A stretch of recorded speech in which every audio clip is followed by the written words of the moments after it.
Ordinary से निकलकर extra ordinary बन जाए।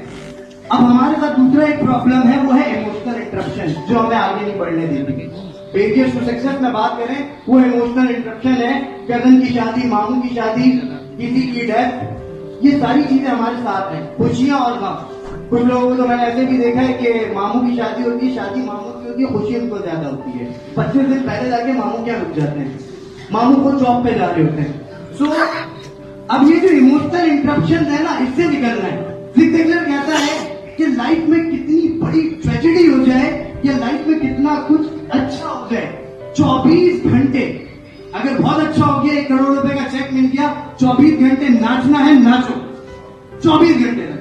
किसी करीबी की डेथ हो गई, 24 घंटे रोना है, गम मनाना है, मनाओ। और ये 25वें घंटे पे काम शुरू।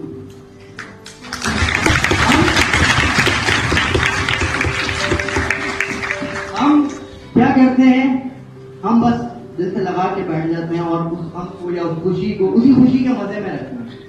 अब प्रॉब्लम यही है कि इमोशनल इंटरप्शन निकालनी है अपने अंदर से।